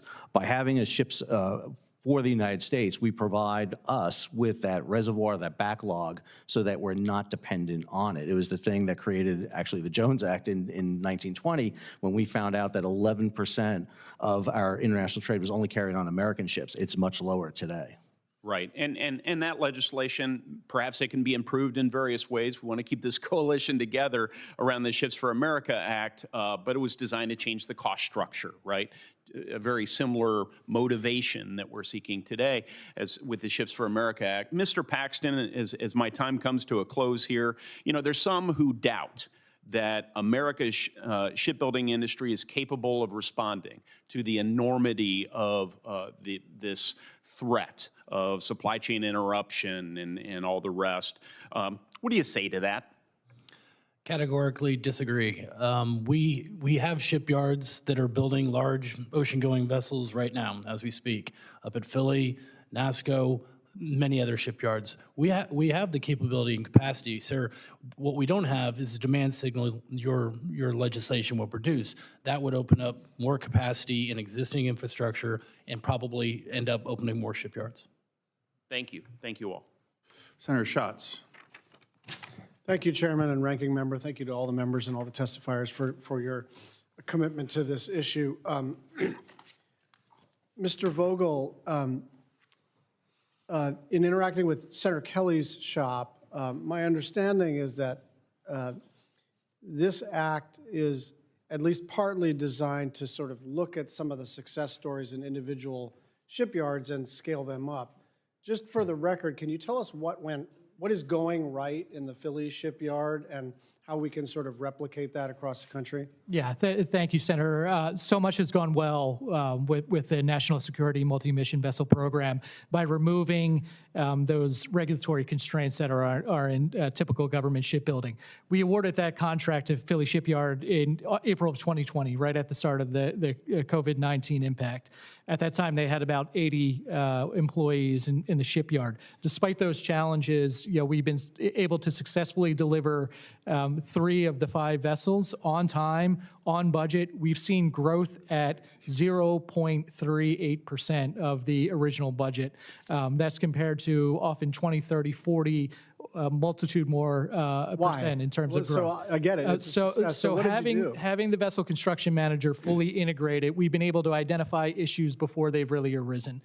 We've removed that sort of gotcha mentality of traditional government shipbuilding, where you have inspectors in the yard who are trying to bring back sort of the demonstration of their value. Instead, we're working hand in hand with the shipyard, identifying issues, identifying things like supply chain. How can we identify the right American supply chain and help them to build up that capacity? And are there specific federal regulatory barriers, or is it mostly like a sort of staffing structure where the old school was you'd come in and you'd sort of post audit or prove to the shipyard that they were doing something wrong? Is that what you're talking about, or is there separately a set of regulations that need to be gotten rid of? Yeah, it's both, Senator. So the federal acquisition regulation places numerous burdens.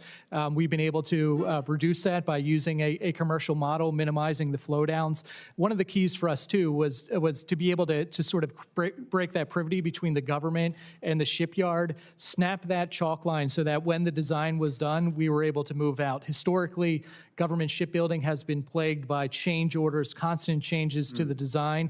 By eliminating all that, we've been able to instruct Philly to move out on a design that was agreed on back in 2019 and 2020 and execute upon that to get ships in the water. Should I understand this sort of like value engineering? Is this kind of what we're talking about? Absolutely, Senator. Okay. Yep. I got it. Okay. Mr. Paxton, just talk to me broadly about the workforce. I mean, if we send the demand signal, that's great, but as we've seen, markets are not perfect, and there are pipeline issues and retention issues. So how do we address that sort of concurrently with the other stuff that we're working to do? Yeah, thank you, Senator. I think our workforce is sometimes a reflection of kind of the boom and bust cycles we go through in shipbuilding, both commercial and government. When the work's there and we have that long series construction, our workforce knows they have a career in that shipyard, not a job. And so having the work, being able to plan, being able to hire up your workforce, that happens because you have that long run of work.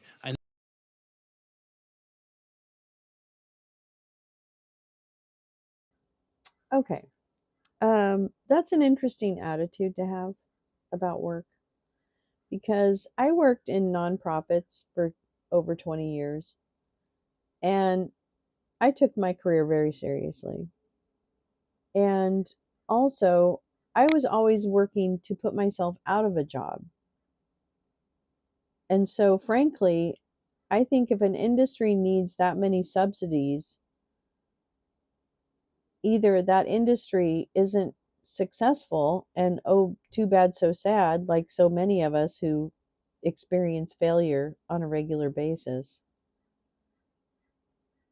Like what? I get the national security stuff. I get all that. Except for there were really good reasons that we didn't have shipbuilding here because of the economic or the environmental impact rather, and the uh, state taking advantage of their labor force. There's a million reasons why the dinosaurs didn't survive. I don't know. I always find that kind of like, well, we weren't going to be successful unless someone bailed us out. Well, then yeah, me too. Like what? How selfish. Sorry. I mean, no, I'm not being flip about people's making a living. I'm not doing that. But just the fact that you think that your industry should be bailed out when other people just have to kind of eat shit. I don't know. But I'm tired. So there you go. I know it sounds simple, sir, Oops, let me turn my mic off first. but that's in these shipyards that are privately held and publicly traded. They're making investments based on the best information they have, and they can't keep a workforce employed if they see a strategic pause or a reduction in the work. Okay, got it. So you need to send a big demand signal to kind of establish a foundation for all this. What else? I think we have been doing a good job with trying to go down to the middle schools, to the elementary schools, to explain that this is a career that you can pursue, and it's changing. We're talking about AI, we're talking about robotics, we're talking about new technologies coming to our shipyards. So the education, Senator, of making sure that this is an understood profession as opposed to you got to go get that standard 4-year degree. Thank you very much. Thank you. Just a real quick point on that. A lot of the budget reconciliation bill and One Big Beautiful Bill does a lot for this. It's a jumpstart, Navy, commercial. But on the workforce side, one of the really understated provisions here that hasn't gotten a lot of attention, the Pell Grants funding, which is a lot of federal money, now is able to go to certificate programs for registered apprenticeships and 529 programs to go to. Hold on. I'm going to do something spicy. Yeah. Yeah, who loves an acetylene torch? Come on, who needs a torch? Who needs a torch? Who needs some toxic chemicals? Come on. Who needs that stuff when you breathe it rots your brain cells? I'm going to take the license of the hostess and remove us from this viewing because we've got a lot of little news to catch up on, and I'm coming back at 11. But where's the friggin' thing? I'm coming back at 11, and I want to make sure we talk about a couple of things. Most notably, what you said. What did you guys say? Oh, Paxton. Yeah, Texas is suing Tylenol. Like what? Anyway, let me go ahead and put this over here. Yeah. Meow, meow, meow, meow. Let's see what I got here. What do I have here? What do we have? What do we have? Hurricane Melissa. Hold on. Oh boy. Oh boy. Oh, that looks like a good story too. Hold on. There's a good story about Trump and crypto. Sorry. I'm looking for the thing about the frickin' Paxton, but I can't find it. Do do do do do do do. Scoobily doo. Scoob scoob scoob. Scoobily doo babe. Okay, fine. Okay, fine. But I want to read that one. But this is where Paxton. God damn it, Paxton. Paxton, Paxton. Paxton sues, whatchamacallit, Paxton Tylenol. Boy, Ken Paxton never met a frivolous lawsuit he didn't love. I'll tell you that. I'll tell you that. 3 hours ago. Okay, let's see here. Here's little Kenny Paxton's. This is little, let me show you little Kenny Paxton's website. Hold on just a minute. I've got it right here. I've got it right here. Don't worry. Hold on. Hold on to your love. Okay.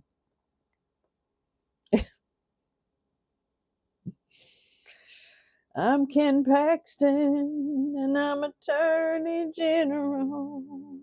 I cheated on my wife. She's in my Congress. Wait, no, she's not. She's the other one, but my mistress is that one. And then I tried to extort someone just like on the TV shows.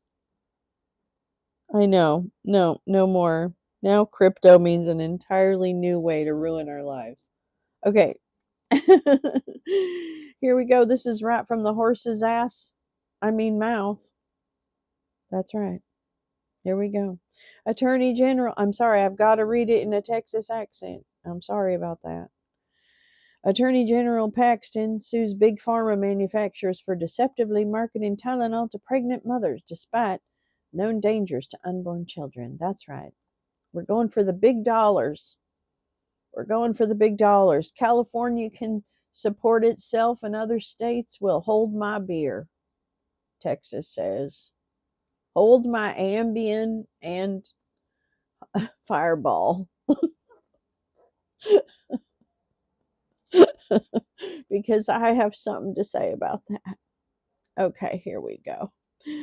I won't do the whole thing. All right, Attorney General Ken Paxton sued Johnson & Johnson and Kenvue for deceptively marketing Tylenol to pregnant mothers, despite knowing that early exposure to acetaminophen, Tylenol's only active ingredient, leads to a significantly increased risk of autism and other disorders.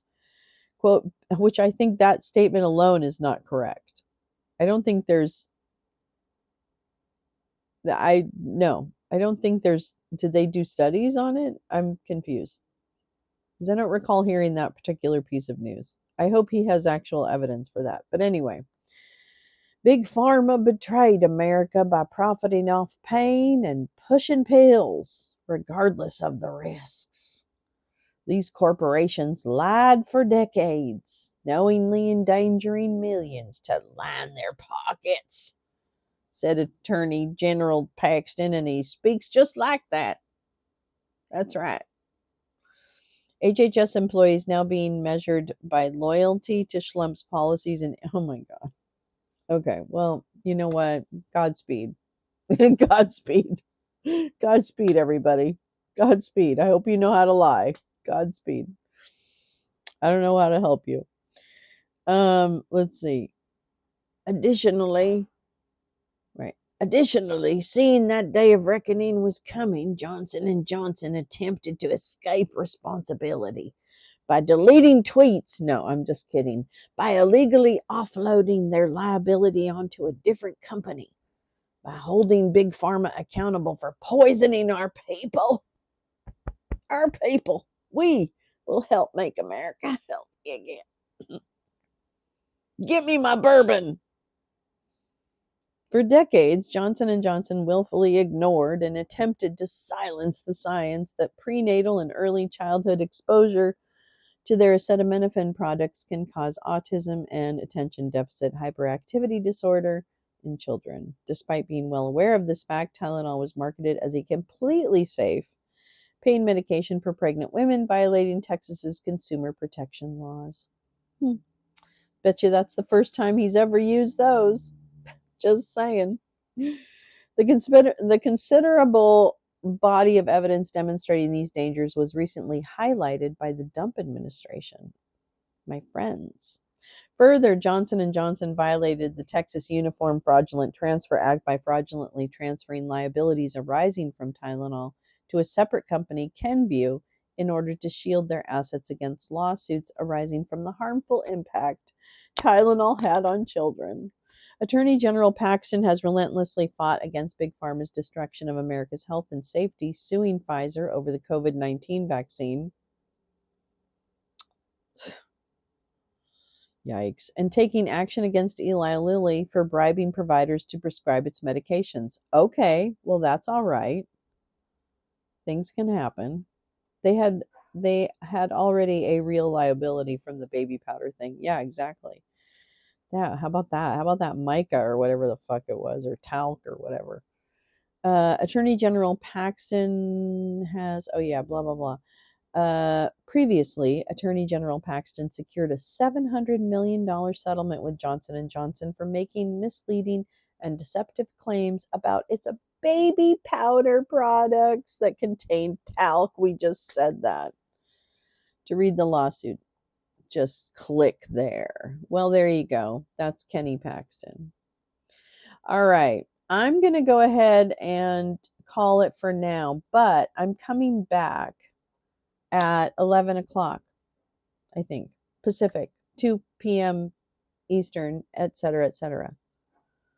Maximum. Yeah, thanks for bringing it up. Teresa knows. Teresa knows. Teresa knows. It had asbestos. Did it really? Oh, I didn't know that. Yikes. Thanks, Obama. No, I'm just kidding. I'm going to take a quick nap, and then I'm going to come back at 11 because we have a Senate hearing around the murder in the Caribbean, right? That's what the title of the Twice Baked. I can't speak because I need sleep. The Twice Baked today is about murder in the Caribbean. Oh, I'm so glad, Jay Rounds. I love that. I love being in your ear. That's wonderful. That makes me so happy. I really appreciate it. I really do. So I'll be back in a couple of hours, and I will see you. Hopefully, then you can return, and we will not enjoy probably a hearing about what is happening in the Caribbean. Hopefully, they have some candid conversations about that, and we learn something, because transparency, I think, is all we have on our side right now. And whatever can be transparent and documented is what can help in Nuremberg 2.0, which I don't want to get shirts that say that because I think that's very rude. But I'm telling you, there needs to be, in all honesty, there needs to be some accountability. I really think so. I think Nuremberg 2.0 is not a joke. It's something that needs to happen. Obviously, it's not a joke. I'm sorry. But it's just something that needs to happen. I don't know. I don't know what else to do. Yeah, great idea moving all those resources to a Caribbean when a mega hurricane. Well, he just needs to get his Sharpie out. That's all. Oh, they're working on your bathroom. Oh, I hope it's going well. It's pretty cool, and they won some kind of award from the Shipping Expo in Oslo about it 15 years ago. Hi, Karen Diggs Retro. My sister's husband family invented a robotic, magnetic, and environmentally safe device to strip paint off of big ships and repaint them without have to come. That's fantastic. That's amazing, Karen. That's amazing. I would imagine they would win an award. I mean, I think shipping's cool. Don't get me wrong. I love boats. I lived on a boat for a few years. I love boats. I took care of yachts when I lived in Fort Lauderdale, so I cleaned them and shit like that. I love them. I'd move on to a boat in a minute. I think the shipbuilding is a noble profession.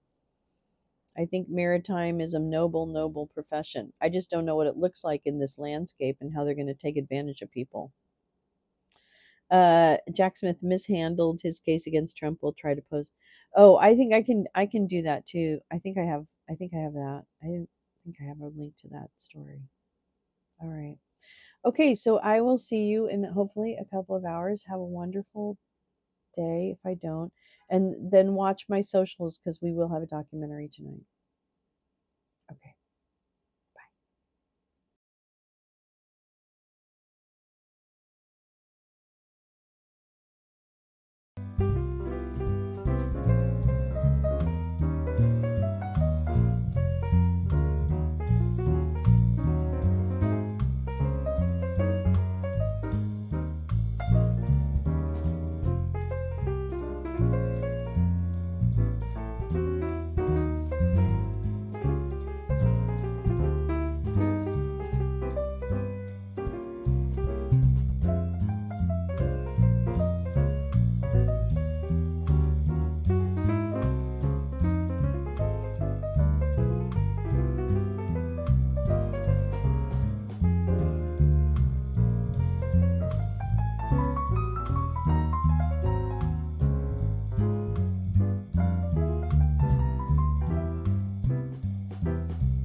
thank you so much. You're so kind. Oh, look, and people we really like got them. Kimberly got one, Isabella, Mr. Spock, Elizabeth Wilson, Kim, PHR Guru. We've got all of our friends got them. Hooray. Oh, Carrie, that's a lovely gift.